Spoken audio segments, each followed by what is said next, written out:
Bonjour à tous, alors casquette Tamiya, sujet Tamiya et on se retrouve déjà pour la 10e vidéo sur le montage du châssis WR02CB1, donc c'est la série Comical Series. Et là, ce sera l'étape, j'ai noté, de 21 à 23, donc les étapes 21 à 23, c'est le montage des roues, donc le montage des pneus, vous allez voir, c'est en 3 parties, c'est des jantes démontables avec des enjoliveurs, ouais, d'ailleurs ça se voit, ici c'est orange, là c'est rose, et les pneus ils sont aussi assez particulier. Par contre, le montage sur la voiture, lui, il est classique. Donc, on va voir ça. Je vous fais juste un rappel. Regardez les vidéos dans l'ordre. Dedans, je donne une explication sur l'historique. Voilà. Les voitures, si elles sont montées, c'est parce que maintenant, j'ai changé de tactique. J'attends de finir les vidéos. Et après, je fais les introductions avec les voitures montées parce que je trouve ça plus sympa. Ça permet vraiment de visualiser les caisses. Et aussi que ces vidéos, on peut les faire grâce à Cyril de Modélis 34 et qu'il offre comme avec toutes les voitures, dès que vous commandez, vous l'avez automatiquement. Le kit premier secours dedans. Dedans, il y a du double face, des colliers, de la visserie, tout ça, et ça sera toujours utile. Allez, go, on attaque par le montage de ces roues. L'étape de montage 21, c'est l'assemblage des jantes et des pneus avant.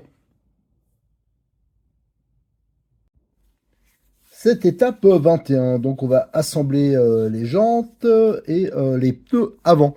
Alors, les jantes, je crois que j'ai dit une bêtise quand j'ai présenté la voiture. J'ai dit, tiens, c'est sans collage. Alors là, ils indiquent pas le collage, mais je pensais qu'il y avait un système de pincement. À vrai dire, j'avais pas assez bien regardé. En fin de compte, c'est simplement qu'il y a la jante et il y a le moyeu, comme d'ailleurs sur certaines voitures échelle 1, qui est à part. Donc le moyeu, la partie là, c'est tout à fait du standard, c'est du 12.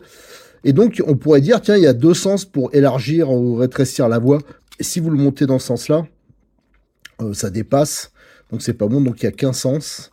Vous voyez, tout ça, les ergots, ils vont rentrer dedans, ici, voilà, et après, il suffit de mettre de ce côté-là les 5 vis 2,6 x 8. Alors c'est vrai que j'aurais pu mettre du 6 pans inox, mais bon, c'est pas des vis que, une fois que c'est monté, normalement on le redémontera pas, donc je vais laisser les vis d'origine. Par contre, un point important, pour le tournevis, l'empreinte cruciforme, c'est du 1.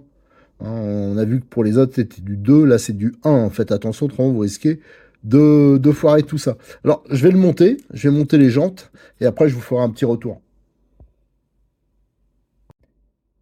Alors là, je suis en train de les monter. C'est juste une petite remarque. Déjà, donc l'embout de 1, c'est important. Juste pour vous dire, quand je vous parle d'outillage Lidl, regardez, ce petit tournevis cliquet, c'est vraiment nickel pour ça. Parce que, hop, voilà, ça, c'est hyper pratique.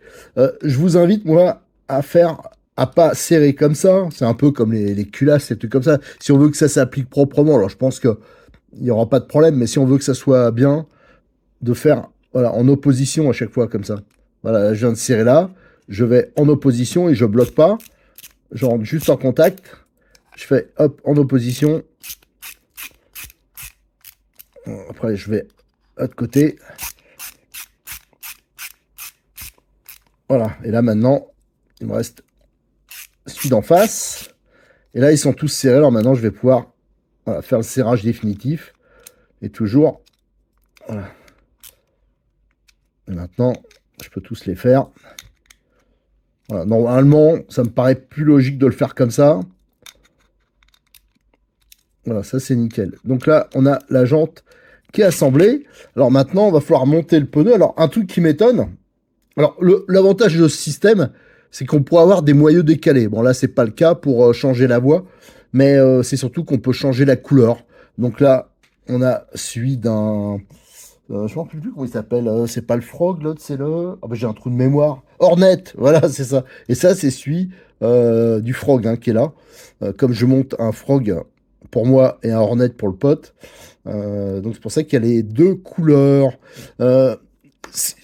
Donc les pneus, j'ai regardé. On va le voir, je vais monter les pneus avant, après.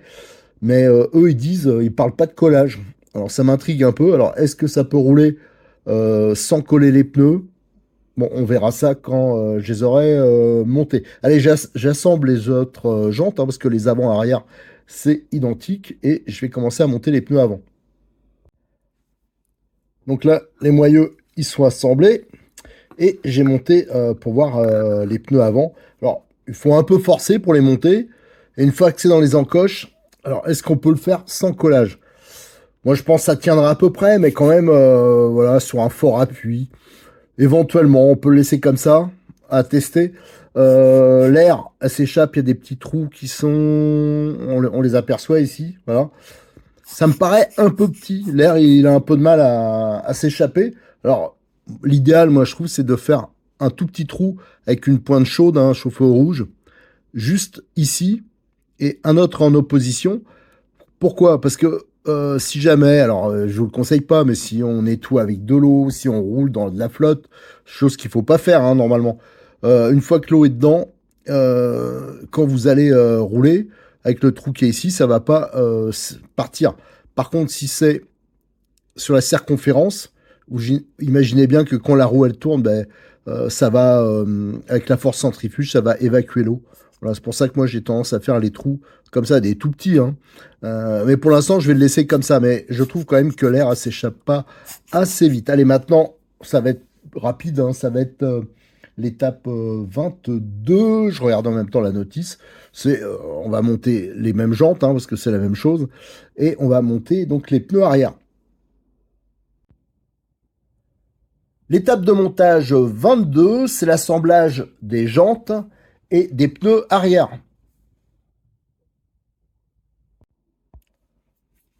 Alors pour les jantes, hein, je ne vais pas vous le remontrer, c'est strictement la même chose. Et j'ai déjà bien sûr monté les pneus dessus. Voilà. Alors faites gaffe, il y a un sens quand vous ne vous retrouvez pas avec un pneu qui est dans un sens. Et par exemple comme ça. Là, ça serait pas bon. Pour la motricité, normalement, voilà, dans ce sens-là, et dans l'autre sens, ça aura une action que vous verrez différente. D'ailleurs, on peut tester. Hein. Ils le disent sur la notice, plus pour les faire des roues arrière, d'inverser le sens. Mais franchement, ça joue sur la motricité et un peu sur l'accroche. Donc voilà, dans un premier temps, on va le monter dans ce sens-là, dans le sens de la motricité. Euh, Au niveau évacuation de l'air, là, c'est la même chose. Pour moi, c'est pas suffisant, mais pour l'instant, je vais laisser comme ça, on verra. Et au niveau du collage ou pas, moi, je trouve ça peut tenir comme ça. Bon, l'avantage, c'est que ça permet d'inverser le sens hein, si on colle pas. Mais je veux à voir quoi. On va déjà tester comme ça, sans collage. Et s'il faut, bon, ce sera facile. Il faudra par contre bien nettoyer. On mettra quelques petits points. C'est pas besoin de faire un collage intégral. Voilà. Donc pour le montage, là, il me reste juste à finir. Mais là, vous avez déjà un exemple. C'est déjà pas mal, voilà, donc on se retrouve pour la dernière étape hein, de cette vidéo, ce sera la 23, là on va monter les roues sur la voiture. L'étape de montage 23, c'est l'assemblage des roues avant et arrière sur la voiture. Alors cette étape 23, donc on va monter les roues sur la voiture, ça c'est sympa parce que ça va être une étape importante, là on va pouvoir juger un peu des suspensions avec le réglage d'origine, et voilà, elle va tout de suite prendre un peu de gueule cette caisse. Alors je rappelle que les roues, il y a les versions rose, ça c'est pour notre Frog, et on a les versions orange, ouais c'est une sorte d'orange, pour le Hornet. Alors les moyeux de roues, c'est du classique, hein, c'est du 12. Voilà, ça c'est le standard en 1/10 et c'est entraîné par des goupilles 2x10 qu'on a ici. Et bien sûr, la roue sera fixée par des knee-stop de 10, de 4, de 10, vous imaginez la taille. Non, c'est du 4 épaulé, il faut une clé de 7. Donc ça, je vous conseille quand même d'avoir des écrous de ce type d'avance, que quand on en perd un, ou alors quand vous avez une bague en plastique, hein, pour ceux qui connaissent pas, c'est ça un e-stop, et c'est ça qui va assurer le frein. D'ailleurs, je le rappelle à chaque fois, parce que bon, je le montre souvent, hein, mais c'est vrai, dedans, quand vous avez le kit premier secours qui est offert par Modelist 34, vous avez des écrous de roue d'avance. Donc ça, c'est voilà, c'est pour ça que j'insiste là-dessus, c'est important. Allez, je vais les assembler, hein, c'est pas la peine de vous montrer, hein, c'est tout bête. Bien sûr, il y a un point de graissage qui est indiqué, c'est uniquement si vous utilisez des bagues. Si c'est des roulements, c'est pas la peine. Hein, non, au contraire, la graisse, ça va attirer toutes les petites saloperies. Allez, j'assemble le tout et après, on verra les voitures enfin monter sur leurs roues. Voilà, j'ai monté les roues et je vais vous dire un peu la petite modification, enfin plutôt le petit réglage que j'ai fait. Alors déjà, une fois que les roues sont montées, le petit truc là, c'est que l'air, elle s'échappe pas assez rapidement, je pense. Alors c'est vrai que c'est pas une voiture de course, c'est pas une voiture qui va, voilà, qu'on va bombarder comme un fou, mais ça, je pense que il faudrait agrandir en fin de compte les trous qui permettent à l'air de s'échapper. Alors là, c'est dans les jantes. Est-ce qu'il faudrait pas faire un petit trou sur le diamètre comme on fait par exemple sur des buggy? À voir, ça je verrai après, mais en tout cas, parce que le problème, vous voyez, ça revient pas assez vite, ça risque de faire rebondir un peu la voiture. Voilà, bon, une petite remarque. Par contre, une fois qu'on monte les roues, donc vous avez les petites goupilles de 2 mm, 2 x 10, après le moyeu, si vous le montez comme ça, il y a un jeu, mais diabolique, un jeu, je veux dire, en latéral comme ça. Voilà, alors là, ça bouge pas parce que j'ai modifié.